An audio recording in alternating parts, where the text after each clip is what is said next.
오늘 본문은 십자가를 지고 가는 예수님의 모습을 우리에게 보여주고 있습니다.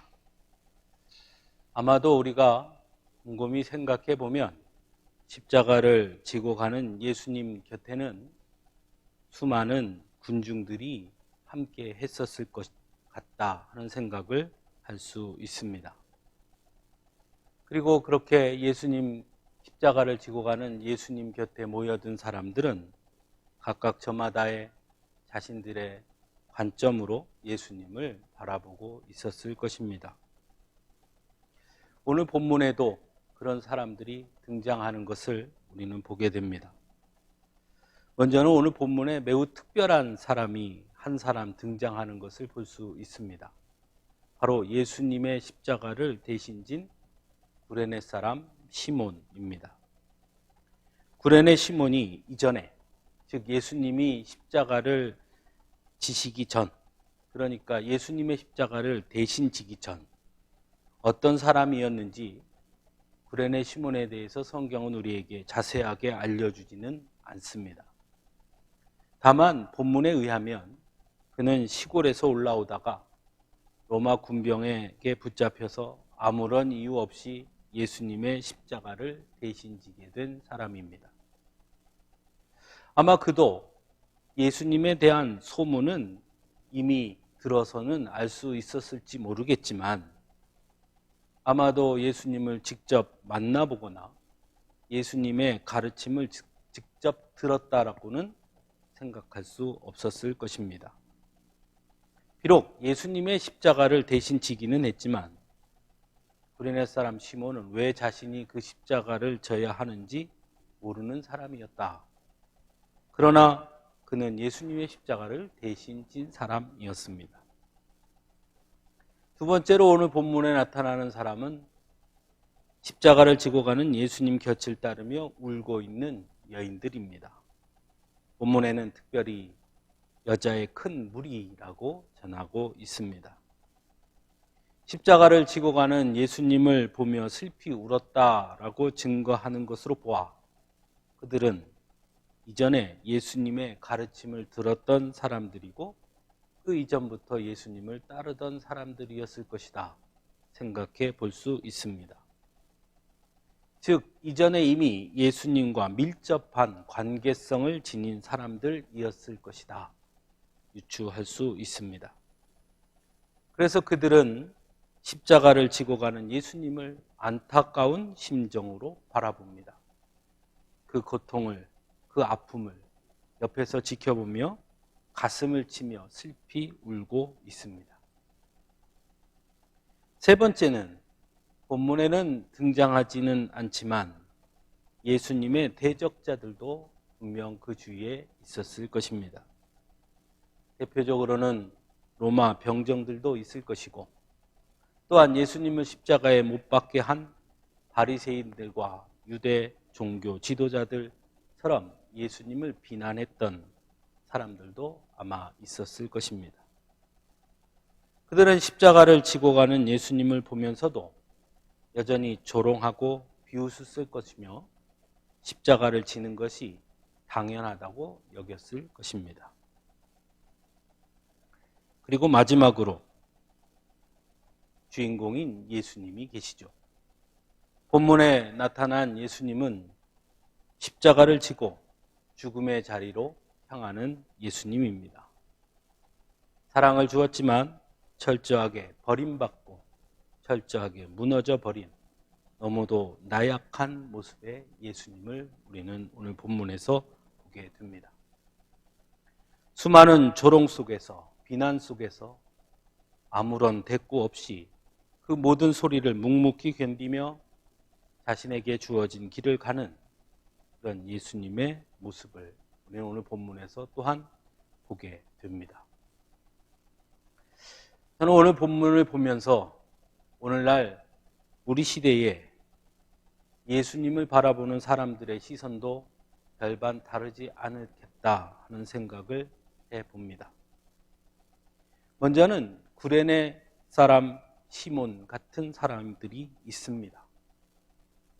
예수님의 십자가를 대신 짊어지고 가지만 왜 그래야 하는지, 왜 자신이 그 십자가를 지고 가야 하는지 아무것도 알지 못한 채 무겁게 그 십자가를 지고 가는 사람들이 있습니다. 즉, 믿음 생활을 하지만 그래서 교회도 다니고 예배도 드리고 또 각각의 자리에서 헌신도 하지만 도대체 내가 왜 그것을 해야 하는지 알지 못한 채 습관처럼 행하는 사람들, 또는 다른 사람들이 하니까 하는 사람들, 또는 다른 사람들을 의식해서 하는 사람들, 그런 사람들이 아마도 이 구레네 사람 시몬 같은 사람일 것입니다. 이런 사람들은 힘들게 헌신도 하고 봉사도 하지만 그 안에 기쁨과 감사가 없는 것이죠. 오히려 왜 내가 해야 하는데 왜 하필이면 나야? 하며 불평하고 원망하기가 더 쉬운 사람들이다 라고 할 수도 있을 것입니다. 한마디로 신앙생활은 하지만 매우 수동적인 신앙생활을 하거나 더 나아가 억지로 신앙생활을 하는 사람들이라고도 볼 수 있을 것입니다. 두 번째로는 예수님의 대적자들 같은 사람들입니다. 그들은 끊임없이 예수님께 표적을 요구했습니다. 예수님이 표적을 보여준다고 해서 그들이 변화되지도 않았습니다.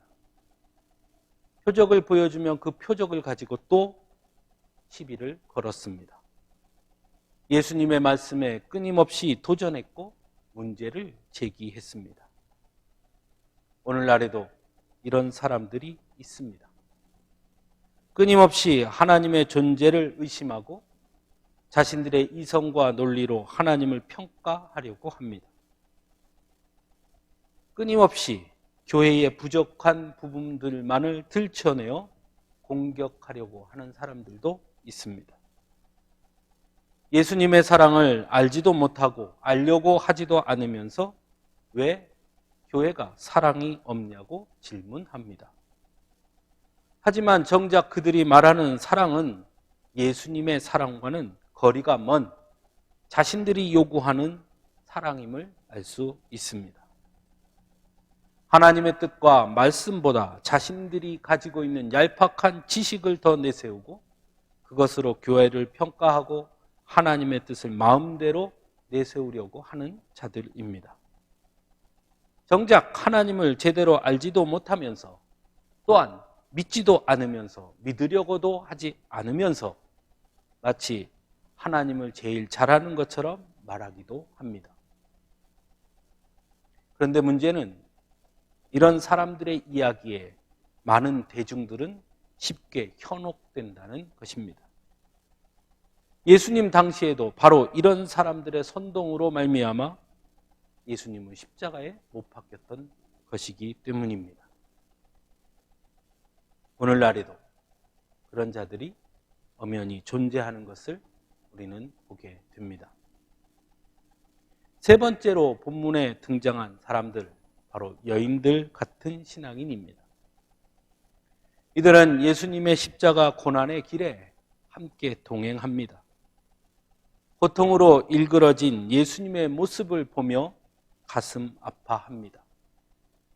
한마디로 표현하면 예수님을 사랑하는 사람들입니다. 끝까지 예수님의 마지막까지 예수님을 떠나지 않고 그 곁에 머물던 사람들이었습니다. 저는 대부분의 신앙인들이 또한 우리 교회 서광죽교회 성도님들의 모습이 이와 같으리라고 믿습니다. 그런데 문제는 이들에게 하신 예수님의 말씀이 뭔가 걸립니다. 오늘 본문에서 예수님을 보며 슬피 울고 있는 여인들에게 나를 위하여 울지 말고 너희와 너희 자녀를 위하여 울라 말씀합니다. 십자가를 지고 골고다 언덕으로 힘겹게 오르는 예수님을 보며 눈물 흘린 그들에게 예수님은 그렇게 말씀하십니다. 분명 십자가를 지고 골고다 언덕으로 오르신 예수님 역시도 땀방울과 눈물로 얼굴이 일그러지셨을 것입니다. 그러나 예수님의 눈물은 여인들의 눈물과 조금 달랐을 것입니다. 물론 육체적 고통 때문에 울었을 겁니다. 너무 힘들고 너무 아파서. 하지만 정말 예수님께서 눈물 흘리신 가장 큰 이유는 그 육체적 고통 때문만은 아니었을 것입니다. 오히려 예수님이 울었던 것은 여전히 하나님의 사랑을 깨닫지 못하는, 하나님의 은혜를 깨닫지 못하는 그들 때문에 눈물 흘리셨을 것이기 때문입니다. 그래서 예수님은 자신의 곁에서 예수님의 고통으로 일그러진 모습을 보며 예수님을 바라보며 눈물 흘리는 그들에게 말씀합니다. 나를 위해 울지 마라. 나를 보며 울지 마라.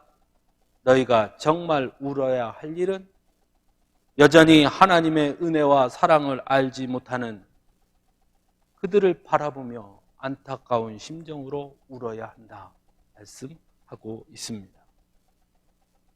즉 예수님은 예수님 곁에서 우는 자들이 아니라 예수님이 지신 십자가의 의미를 깨닫고 그 십자가를 함께 지는 마음으로, 즉 예수님의 마음으로 울어야 한다고 말씀하고 있는 것입니다. 사도 바울도 일찍이 이것을 깨달았던 것 같습니다. 그래서 빌립보서 1장 8절에서 빌립보 교인들에게 내가 예수 그리스도의 심장으로 너희 무리를 얼마나 사모하는지 하나님이 내 증인이시니라 라고 말합니다. 우리가 잘 아는 것처럼 빌립보서 2장에서는 너희 안에 이 마음을 품으라 곧 그리스도 예수의 마음이다 라고 강하게 권면합니다. 갈라디아서 6장 17절에서는 내가 그리스도의 흔적을 지녔노라 라고도 증거하고 고린도후서 2장 15절에서는 성도를 가리켜 그리스도의 향기라고도 말하고 있습니다.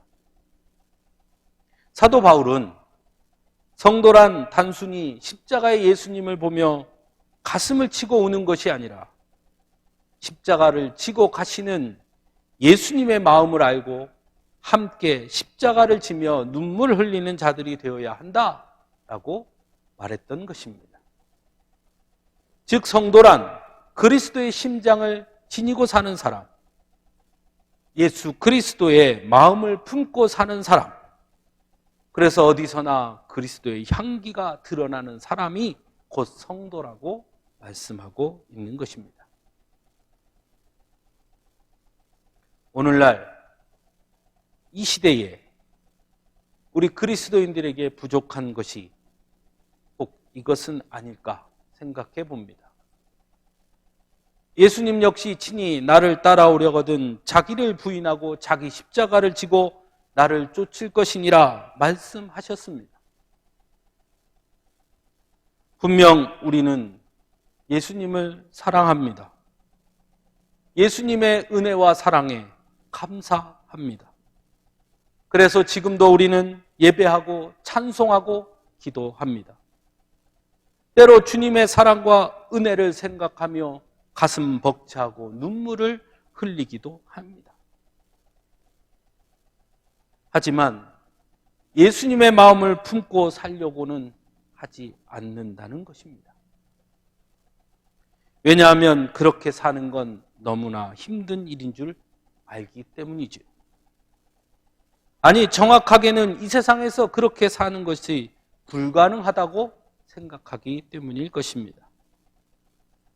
그래서 어쩌면 우리는 여전히 예수님 곁에 서서 십자가를 지고 가는 예수님을 보며 눈물을 흘리는 것으로 만족하려고 하고 있는 것은 아닌가 하는 것이죠. 여전히 십자가는 예수님만 혼자 지고 가시는 것입니다. 예수님도 예수님의 길을 따른다는 것이 얼마나 힘들고 어려운 일인지 아셨습니다. 그래서 말씀하십니다. 생명으로 인도하는 문은 좁고 길이 협착하여 찾는 자가 적음이라. 하지만 중요한 것은 그럼에도 불구하고 너희는 그 길을 걸어야 한다 말씀합니다. 예수님은 우리를 택하셨고 부르셔서 우리에게 그 길을 걸어 예수님의 발자취를 따라오라 부르셨습니다. 그래서 예수님의 곁에 머물러 십자가를 지고 가는 예수님을 보며 눈물 흘리는 것으로 만족하거나 거기에 머물러서는 안 된다고 말씀합니다. 그건 진정한 제자, 진정한 성도가 아닌 것입니다. 정말 예수님의 제자요 성도라면 예수님의 마음을 품고 살아야 하기 때문입니다. 예수님의 심장을 지니고 살아야 합니다. 우리의 삶 속에 예수님의 흔적이 드러나는 삶을 살아야 하는 것이죠. 한마디로 예수로 살라 말씀하고 있는 것입니다. 그래서 신앙생활은 취미생활일 수가 없는 것입니다. 그래서 신앙생활은 내 맘대로 하는 것도 아닙니다. 사도 바울은 그래서 에베소서에서 에베소 교인들에게 전신갑주를 입은 병사로 성도를 표현하고 있습니다. 즉 성도로 살려면, 신앙으로 살려면, 예수로 살려면 병사가 전투에 임하듯이 치열하게 살아야 한다고 말하고 있는 것입니다. 하지만 언제부터인가 우리의 신앙생활이 너무 쉬워졌습니다. 너무 편안해졌습니다. 그래도 되는 줄 알았고 그것만으로도 충분한 성도라고 여기기도 했습니다. 그래서 우리 안에 치열함이 무뎌져 버렸습니다. 더욱이 코로나 시대를 맞이하면서 여러분 스스로 더욱 그렇지 않은지 한번 스스로를 돌아보시기 바랍니다. 오히려 이 코로나 시대에 더욱 필요한 것이 바로 예수로 사는 진정한 성도의 모습은 아니겠습니까? 코로나 시대 이전에는 때로 느슨해진 나의 모습을 함께 모여 예배하면서 만나게 되는 교우들을 통해 도전받기도 하고 점검하기도 했습니다. 그래서 주일에 예배당에 모여 예배하고 내가 이렇게 살면 안 되지. 저 권사님을 보니까 내가 그렇게 살면 안 돼. 마음을 다잡기도 했습니다. 하지만 코로나로 인해 온라인 예배, 비대면 예배로 드리면서 이제 그러한 것도 점차 어려워졌습니다. 이제는 정말 스스로 자신의 믿음을 점검하지 않으면 한없이 느슨해지고 나태해질 수 있습니다. 스스로 자신의 믿음을 점검하지 않으면 얼마든지 편안하고 쉽게 신앙생활 할 수 있습니다.